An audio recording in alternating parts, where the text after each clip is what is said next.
Wah, para tentara nih yang melihat Nehemia langsung dong menyerang tanpa ampun. Namun apalah daya, kekuatan Nehemia sangatlah besar. Seluruh pasukan Lanfang itu meninggal dengan kepala terpisah dari badan. Halo guys. Halo guys, kembali lagi dengan aku Erina Kuawa. Seneng banget untuk ketemu kalian lagi di video part kedua aku. Oke, aku juga ingin mengingatkan jangan lupa untuk subscribe, like, and comment, dan juga nyalakan lonceng supaya kalian tetap update mengenai cerita-cerita yang akan aku bawakan. Wah, kalau kalian belum nonton cerita part pertama, kalian wajib untuk nonton supaya nyambung nih untuk cerita part selanjutnya atau part yang ini.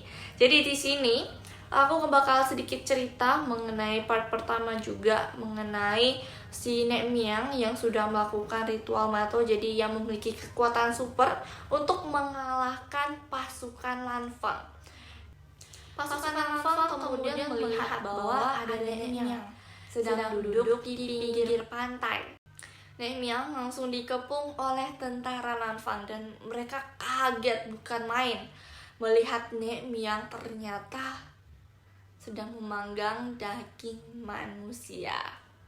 Nehemia ditembak dengan senapang lantak, tombak, dan anak panah. Namun guys, kalian tahu Nehemia hanya tertawa.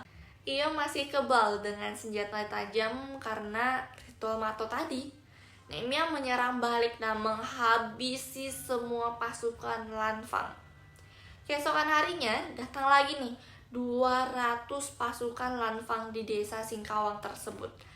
Dan mereka melihat terdapat mayat di mana-mana dan melihat Nehemia sedang membakar mayat dan memakan hati dan jantungnya. Wah, para tentara nih yang melihat Nehemia langsung dong menyerang tanpa ampun. Namun apalah daya, kekuatan Nehemia sangatlah besar. Seluruh pasukan Lanfang itu meninggal dengan kepala terpisah dari badan. Kabar kesaktian Nehemia ini tersebar hingga seluruh penjuru negara Lanfang. Hingga para tetua kongsi yang ada di Republik Lanfang itu mengadakan ritual atau sembahyang di kelenteng yang terletak di muara sungai Salakau untuk meminta kekuatan baru guna mengalahkan Nehemia. Akhirnya Tatung dikirim untuk membunuh Nehemia. Tapi sayangnya kesaktian Nehemia ini tidak ada yang bisa menandingi. Akhirnya dikirimlah mata-mata untuk mengetahui nih kira-kira kelemahan Nehemia itu apa sih? Tapi, tahu kan Nehemia itu punya kekuatan super. Jadi dia tahu kalau ada yang memata-matainya.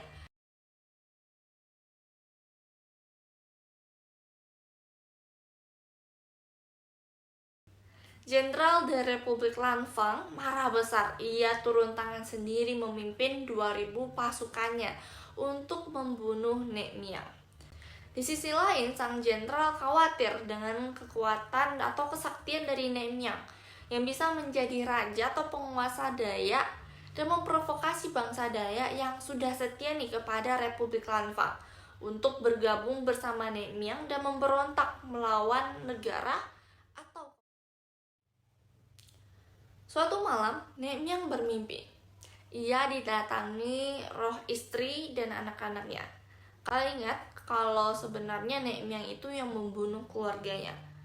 Karena dia berpikir lebih baik aku yang membunuh mereka daripada tentara Lanfang yang membunuh keluarganya sendiri. Melalui mimpinya itu, istrinya meminta Nehemia untuk berhenti membunuh karena dendam darah sudah terbayarkan berlebihan. Istrinya juga meminta agar Nehemia itu dibunuh oleh pasukan Lanfang. Nehemia pun terbangun dan terdiam mendalami arti mimpinya. Tiba-tiba Nehemia menangis dan menyesali semua perbuatannya akibat sangat berlebihan menghabisi nyawa yang tidak bersalah. Tiba-tiba pasukan Lanfang yang dipimpin oleh sang jenderal tiba-tiba datang mengepung Nek Miang. Nek Miang dalam posisi tidak melawan dan berhasil diikat, lalu dilemparkan ke lautan. Karena kesaktiannya, Nek Miang tidak mati. Kalian tahu yang terjadi? Nek Miang tetap selamat karena kesaktiannya. Kemudian Nek Miang kembali ditombak dengan besi panas. Namun segala senjata tajam tidak mempan, tidak ada darah sama sekali. Dari kejauhan, Nek Miang melihat salah satu tentara Lanfang yang mirip dengan salah satu anak lelakinya. Karena Nek Miang teringat dengan mimpinya, Nek Miang menangis sejadi-jadinya dan Nek Miang pun berteriak dengan sangat keras kepada sang jenderal, menyampaikan kelemahannya. Bunuh aku dengan kayu keramat itu dan tusuk pada jantungku.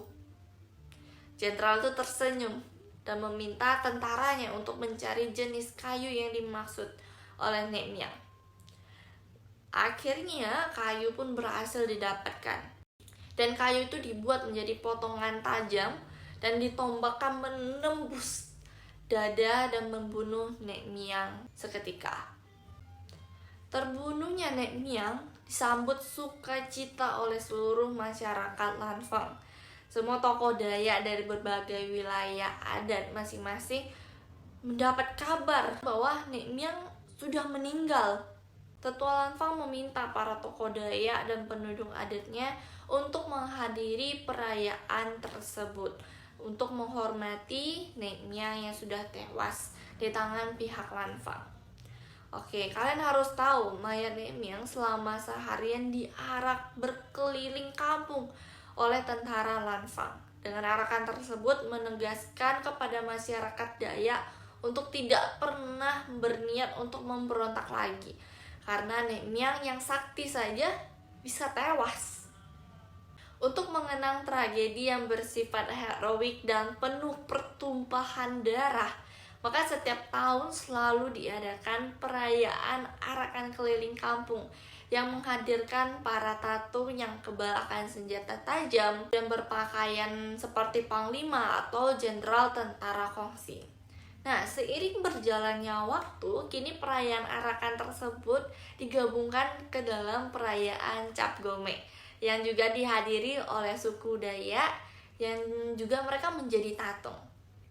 Hingga saat ini, atraksi tatung menjadi ritual wajib dalam setiap perayaan Cap Gome di Sambas, Singkawang, dan Bengkayang karena adanya sumpah keturunan kongsi pada zaman itu dan menjadikan sebagai tolak bala bagi masyarakat Tionghoa di Singkawang dan sekitarnya. Sekaligus itu memperingati terbunuhnya Nek Miang. Wah, gimana nih tragedi kelam Festival Cap Gome Tatung Singkawang? Menarik bukan? Bagi kalian yang memiliki cerita misterius, unik, kisah nyata lainnya yang pengen aku bawakan, boleh kirim cerita kalian melalui email di bawah ini. Nantikan video selanjutnya hanya di Erina Kwa. Bye-bye!